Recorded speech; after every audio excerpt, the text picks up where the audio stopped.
오늘은 우리나라에서 가장 오래된 인공 연못에서 펼쳐지는 연꽃축제하고 아름다운 해바라기가 만발한 해바라기 축제, 그리고 여름에만 볼 수 있는 크로코스미아 축제하고 아름다운 곳에서 자연에 조금 더 가까워질 수 있는 여행지까지 7월에 가면 좋은 여행지 5곳을 소개해드릴게요. 그럼 바로 소개해드리겠습니다. 7월에 가면 좋은 여행지, 첫 번째는 태백 구아우 해바라기 마을입니다. 구아우 해바라기 마을은 강원도 태백시 구아우길 38-20 구아우 마을로 찾아가시면 되는데요. 성인 5,000원, 어린이 3,000원에 입장료가 있습니다. 태백 구아우 마을은 7월 중순이 되면 해바라기가 장관을 이루는 곳인데 2005년부터 매년 해바라기 축제를 진행하고 있는데요. 올해는 7월 19일 금요일부터 8월 15일 목요일까지 축제를 진행합니다. 구아우 마을에 구아우라는 이름은 9마리 소가 배불리 먹고 누워있는 형상의 평화로운 마을이라는 의미인데요. 이런 평화로운 마을에 이렇게 노란 해바라기가 방문객들을 맞이해줍니다. 해바라기 축제장에는 다양한 공연도 진행을 하고 있고요. 세상에 이렇게 많은 해바라기를 어디서 볼 수 있을까 싶은 커다란 해바라기들이 활짝 피어 있습니다. 구아우 해바라기 마을에는 해바라기뿐만이 아니라 알록달록한 백일홍도 활짝 피어 있었는데요. 천천히 산책하면서 힐링하기에 참 좋은 곳입니다.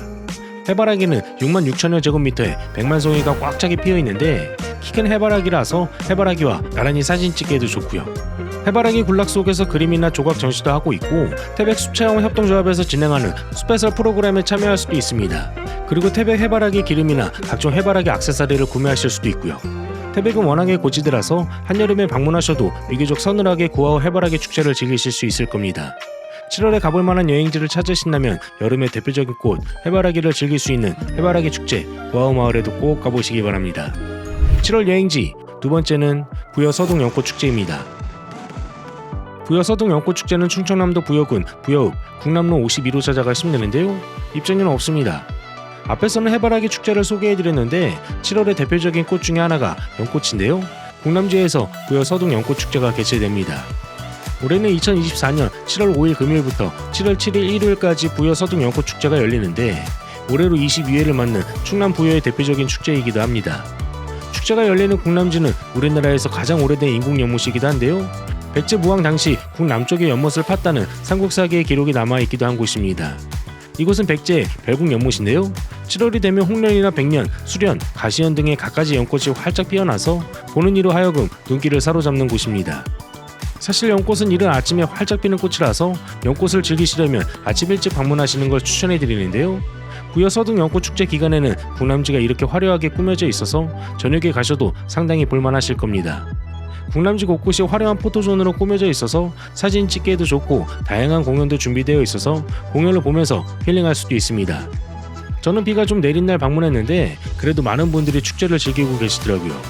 축제의 하이라이트는 불꽃놀이로 장식되었는데 여름과 불꽃놀이는 궁합이 정말 좋기도 하고요. 우리나라의 가장 오래된 인공연못에서 보는 불꽃놀이는 더 특별하기도 했습니다. 올해도 다양한 행사하고 공연이 준비되어 있다고 하니까 행사 기간에 맞춰서 방문하셔서 즐거운 여행하시면 어떨까 합니다. 7월이 되면 우리나라에서 가장 오래된 인공연못에서 펼쳐지는 화려한 축제 부여 서동 연꽃 축제에도 꼭 가보시기 바랍니다. 7월 여행지 세 번째는 신안 천사섬 분재정원입니다. 천사섬 분재정원은 전남 신안군 앞배읍 무지개길 330으로 찾아가시면 되는데요. 성인 만원의 입장료가 있고 청소년 및 어린이는 무료로 입장이 가능합니다. 이곳 천사섬 분재정원에도 7월이 되면 아름다운 꽃이 피는데요. 이곳에는 주홍빛 크로코스미아가 화려하게 핍니다. 저는 작년에 크로코스미아 축제를 즐기고 왔었는데 현 시점 기준 아직 축제에 대한 정보는 나오지 않았지만 7월 중순에는 이렇게 화려한 크로코스미아를 보실 수 있을 겁니다. 저는 이 친구를 본 적은 있었지만 이름을 모르고 있었는데 이 친구 이름이 크로코스미아더라고요. 천사섬 분재정원 곳곳이 이렇게 화려한 크로코스미아로 장식되어 있는데 산책로를 따라서 산책하면서 아름다운 꽃 구경을 하실 수 있습니다.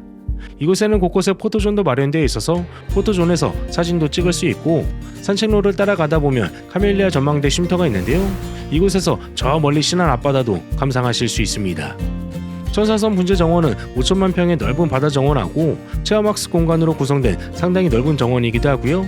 애기 동백숲 산책로는 카멜리아 전망대 쉼터까지는 약간 오르막길이라서 편한 목장으로 방문하시는 걸 추천해드립니다. 정원에는 저렴하게 음료를 마실 수 있는 무인 카페도 있어서 산책하다가 음료 한잔 하셔도 좋고요. 안쪽으로 들어가면 전용 노을 미술관이 있는데 이곳에서 우한 박용규 화백의 작품을 감상하실 수도 있습니다. 마지막으로 분재정원이라 이름답게 우리나라의 최고의 분재들이 전시되어 있는데요. 이곳에서 작은 나무지만 커다란 아름다움을 느끼셔도 좋습니다. 청사선 분재정원이 워낙에 넓다 보니까 시간 여유 있게 잡고 편한 복장으로 방문하시는 걸 추천해드립니다. 7월에는 온 세상이 주황색으로 물든 5천만 송이의 크로코스 미아를 마음껏 볼 수 있는 신안 분재정원에도 꼭 가보시기 바랍니다. 7월 여행지 네 번째는 공주 정안천 생태공원입니다. 공주 정안천 생태공원은 충청남도 공주시 의당면 청룡리 918로 찾아가시면 되는데요. 입장료는 없습니다. 7월에는 공주 정안천 생태공원을 꼭 가보셔야 하는데요. 높더라 메탈색깔길 산책도 가능하고 바로 옆에는 이렇게 아름다운 연꽃이 피는 곳이기도 하기 때문입니다. 정안천 생태공원은 바로 앞에 넓은 주차장이 있어서 주차하고 둘러보시면 되는데 메탈색깔길은 주차장에서 바로 연결이 됩니다. 이 메탈색깔길은 높다란 나무가 짙은 그늘을 만들어줘서 여름에도 산책하는데 무리도 없고요. 자연의 아름다움을 온몸으로 느낄 수 있는 곳입니다. 정안천 생태공원은 산책하기 좋은 길로 되어 있어서 휠체어나 유모차 진입도 가능한 무장애 여행지로 추천해드리는데요.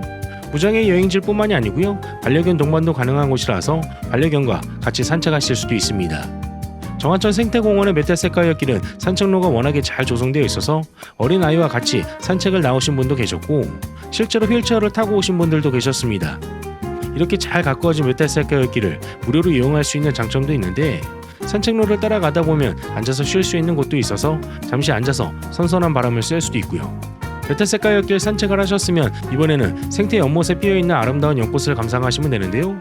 생태 연못에는 다양한 수생식물이 자라고 있고 특히나 이런 멋진 연꽃이 만발해서 장관을 이룹니다. 연꽃 가장자리에 서서 사진을 찍으면 마치 그림 속에 들어온 듯한 느낌을 받을 수도 있고요. 7월이 되면 메탈색깔과 짙은 그늘을 만들어줘서 여름에 시원하게 산책할 수 있기도 하고요. 아름다운 연꽃도 즐길 수 있는 공주 정안천 생태공원에도 꼭 가보시기 바랍니다. 7월 여행지 다섯 번째는 플랜닛 평창입니다. 플랜닛 평창은 강원도 평창군 위탄면 마하길 41-14로 찾아가시면 되는데요. 1박 2일 동안 카약 투어하고 플라이 낚시 체험 그리고 아침 식사하고 숙박, 백령동굴 탐험까지 가능한 체험 프로그램입니다. 플랜닛 평창은 인당 138,000원에 체험이 가능한데 체험이 끝나면 개인마다 미니 다큐 영상을 제공해 주셔서 추억을 남길 수도 있습니다. 게다가 지질학 전문가 혹은 자연 해설사분이 동행하셔서 지질에 대한 다양한 지식도 습득할 수 있고요. 플랜닛 평창은 강원 고생대 국가지질공원에서 진행하는 프로그램이고요. 평창군과의 협업으로 만들어진 프로그램이다 보니까 안전하게 양질의 프로그램을 즐길 수 있는데요. 먼저 카약 투어부터 소개해 드릴게요. 카약 투어는 플랜닛 평창의 메인 프로그램인데요. 동강에서 5km 구간을 2시간 반 동안 탐사를 합니다. 카약을 타는 방법에 대해서 간단하게 배우고 출발하게 되는데 카약을 타면서 이렇게 멋진 자연을 느낄 수 있습니다. 카약 체험이 끝나면 플라이 낚시 체험을 하게 되는데 플라이 낚시의 성지인 기와천 일대에서 진행합니다. 이곳에는 냉수성 어종인 송어 낚시 체험이 가능한데요. 실제로 송어를 낚아서 손맛을 보실 수도 있습니다. 그리고 저녁에는 바베큐 식사를 준비해 주시는데 소고기 갈비 본살이라든지 돼지고기 삼겹살 그리고 닭다리살, 블랙타이어 새우, 소시지 등등해서 푸짐하게 저녁 식사를 하실 수 있습니다. 그리고 쾌적한 욜로 하우스에서 하룻밤 자고 다음날 마지막 프로그램을 체험하시면 되는데요. 마지막 프로그램은 백령동굴 생태학습체험장입니다. 백령동굴 생태학습체험장은 우리나라에서 유일한 탐사형 동굴인데요. 백령동굴 내부에는 조명이 하나도 없고 기어서 들어가야 하는 곳도 있어서 기존에 우리가 알고 있는 동굴과는 다른 곳이지만 어디서도 경험할 수 없는 특별한 경험을 하실 수 있을 겁니다. 이렇게 백령동굴 생태체험학습장까지 체험을 하면 플래닛 평창의 모든 프로그램이 종료하게 되는데요. 모든 프로그램하고 숙박, 바베큐하고 아침 식사까지 모든 것을 포함해서 1인 138,000원이니까 예약하셔서 꼭 다녀와 보시기 바랍니다. 이렇게 해서 7월에 가면 좋은 여행지 5곳에 대해서 소개해드렸는데 어떠셨나요? 내용이 괜찮았으면 좋아요와 구독하기 그리고 알람 설정까지 부탁드립니다. 빵이네가 구독자님들의 즐거운 여행을 응원합니다. 빵이네의 여행은 계속됩니다. 감사합니다.